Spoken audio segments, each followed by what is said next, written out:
il y a les océans. Et puis, il y a des endroits qui n'ont jamais été faits pour abriter la vie.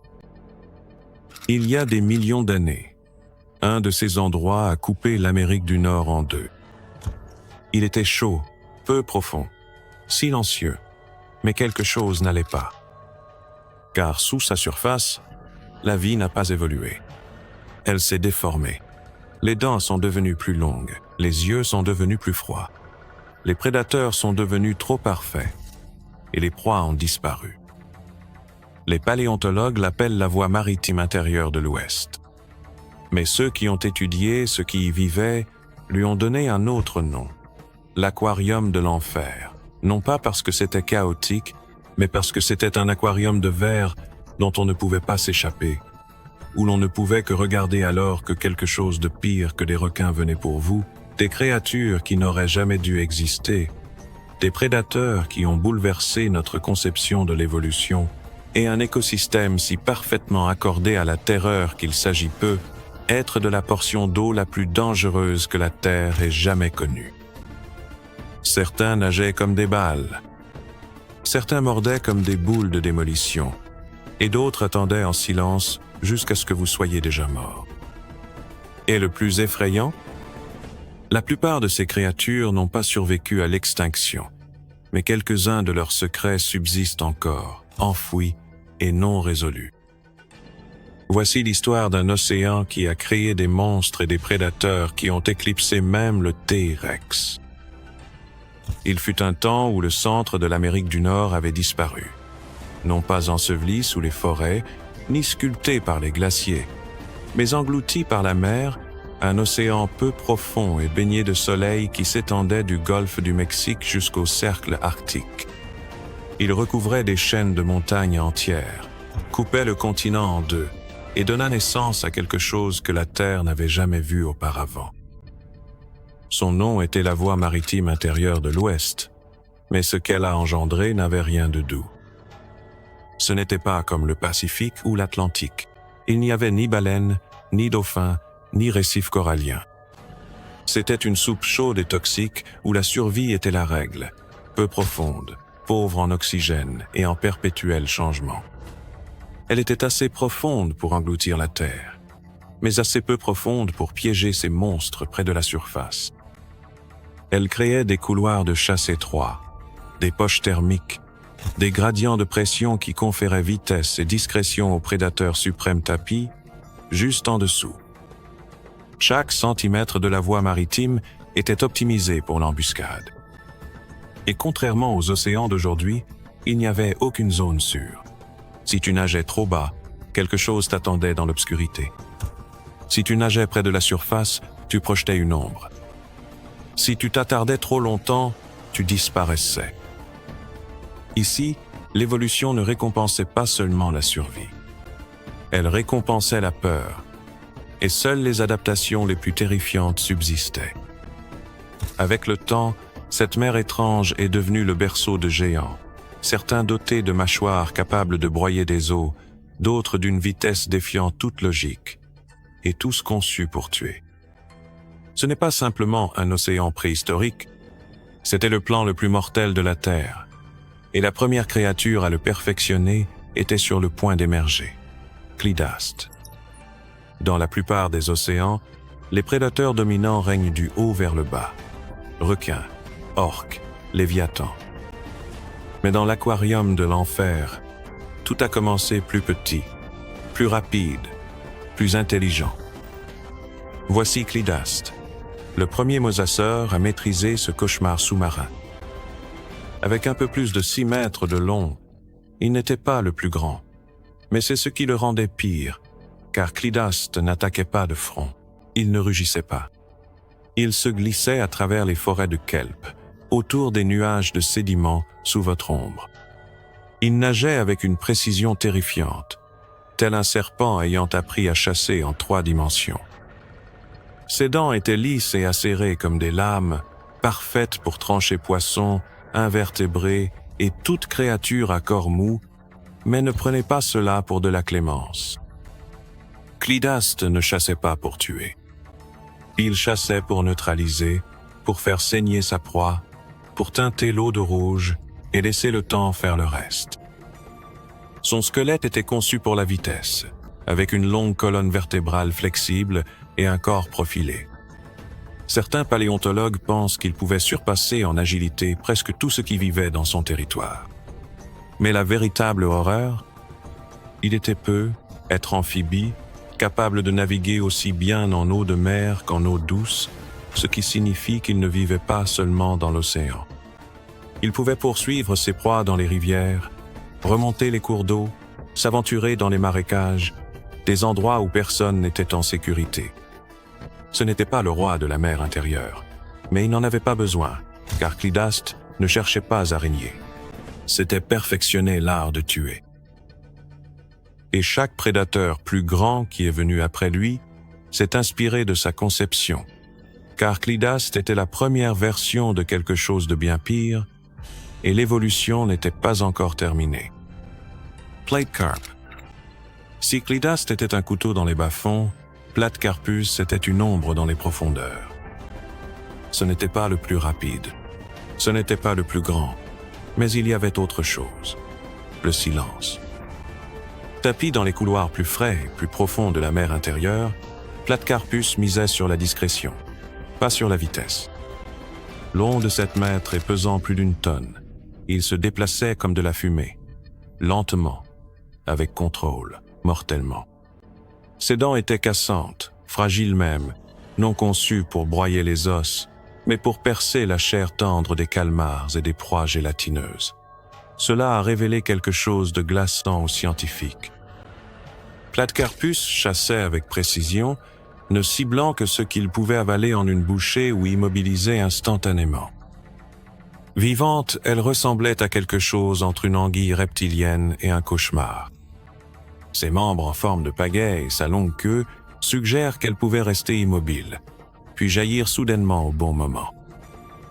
Ses orbites oculaires étaient grandes, idéales pour capter la lumière réfléchie venant d'en haut ou le faible scintillement d'un banc de poissons imprudents. Mais voici ce qui la rendait vraiment terrifiante. Des preuves suggèrent que Platecarpus pouvait s'appuyer sur l'écholocation ou la détection des vibrations, ce qui signifie qu'il pouvait repérer ses proies en ne percevant que leurs mouvements, même dans l'obscurité totale. Même derrière vous. Et tandis que d'autres mosasaures luttaient pour la domination près de la surface, Platecarpus régnait sur une couche oubliée, la zone crépusculaire de la mer intérieure où les prédateurs ne vous poursuivaient pas. Ils attendaient, encore et encore, jusqu'à ce que vous nagiez un peu trop près. Puis, tout à coup, vous étiez à l'intérieur de ses mâchoires. C'était un fantôme, un tueur de précision dans un monde de chaos. Mais dans cet écosystème, la précision ne suffisait pas toujours, car quelque chose arrivait, un prédateur si grand qu'il n'avait pas besoin de se cacher. Il lui suffisait simplement d'apparaître.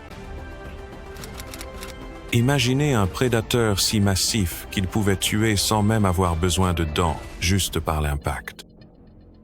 C'était le Tylosaurus, la tête chercheuse de la mer intérieure de l'Ouest, long de plus de 15 mètres, aussi lourd qu'une baleine à bosse et sans équivalent parmi les nageurs d'aujourd'hui. Alors que d'autres prédateurs rampaient ou bondissaient, le Tylosaurus, lui, chargeait. Son crâne était construit comme un bélier. Son museau était un os renforcé, une structure solide sans dents à l'avant, soutenue par des tissus amortisseurs et des muscles ultra épais. Et il utilisait ce museau pour faire l'impensable, enfoncer ses proies jusqu'à la mort. Les preuves fossiles montrent des crânes de petits mosasaures fracassés, des vertèbres brisées, des cages thoraciques enfoncées. Ce n'était pas de la chasse, c'était de la démolition. Le Tylosaurus n'avait pas besoin de se faufiler ou de traquer. Il n'avait pas besoin d'un timing parfait. Il lui suffisait de te voir, de viser, puis de t'anéantir. Ses dents, lorsqu'elles étaient utilisées, étaient tout aussi terrifiantes. Épaisses, dentelées, légèrement recourbées, conçues non pas pour trancher, mais pour saisir et déchirer. Une seule morsure pouvait briser un os. 2 pouvaient couper une tortue en 2. 3, on n'arrivait jamais à 3. Son régime alimentaire en dit long. Plésiosaures, requins, poissons géants, autres mosasaures, même des oiseaux. Le Tylosaurus n'avait pas de chaîne alimentaire. Il était la chaîne alimentaire. Et contrairement à la plupart des monstres marins, il ne s'est pas spécialisé. Il s'est adapté, tuant ce qu'il voulait, quand il le voulait. Mais peut être que son trait le plus terrifiant, c'est qu'il était agressif même envers les siens. Des spécimens présentaient de profondes entailles causées par d'autres tylosaures, suggérant des combats pour la domination qui pouvaient laisser des cicatrices mutilées ou tuées. Ce n'était pas seulement un prédateur au sommet de la chaîne.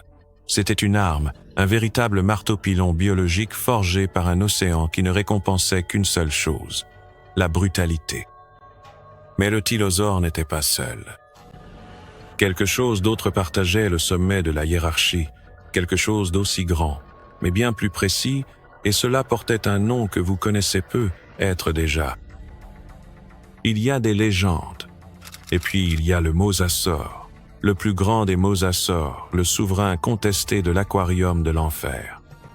Jusqu'à 17 mètres de long, pesant plus de 10 tonnes, et doté de quelque chose d'encore plus terrifiant que la force brute, l'intelligence.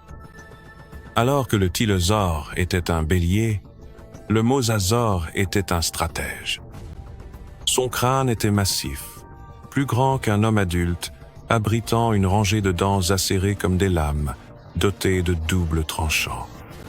Chaque dent était conçue pour une seule chose, infliger un maximum de dégâts. Mais ce qui le rendait terrifiant, ce n'était pas sa morsure, c'était son approche. Le mosasaure ne chargeait pas. Il ne faisait pas de bruit. Il observait. Vision binoculaire, forte perception de la profondeur et surtout concentration. Il ne comptait pas sur l'odorat comme un requin. Il chassait à la vue, même dans des eaux troubles. Même en plein chaos, il attendait juste à la limite de votre champ de vision, puis frappait avec une précision si violente que la proie n'avait souvent pas le temps de réagir.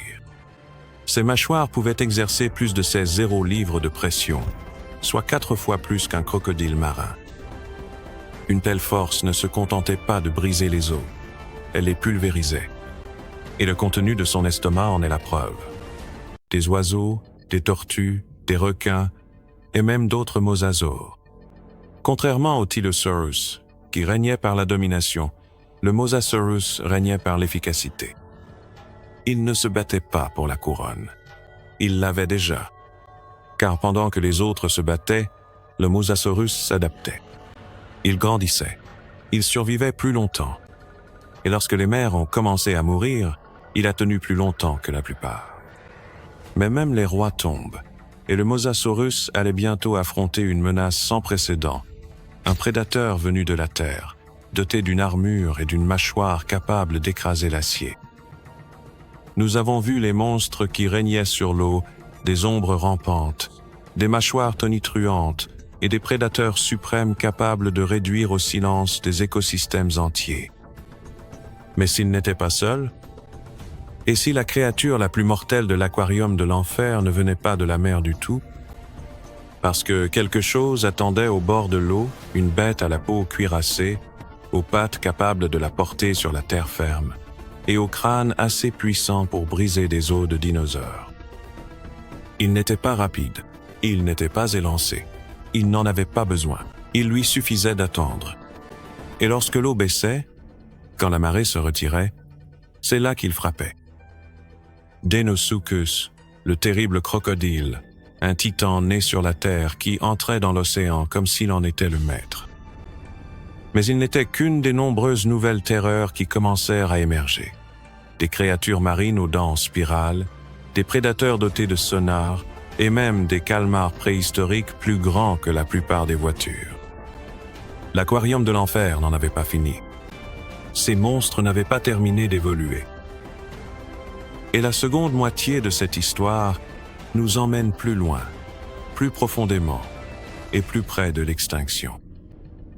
Car lorsque les rois des mers commencent à mourir, les véritables horreurs commencent à émerger.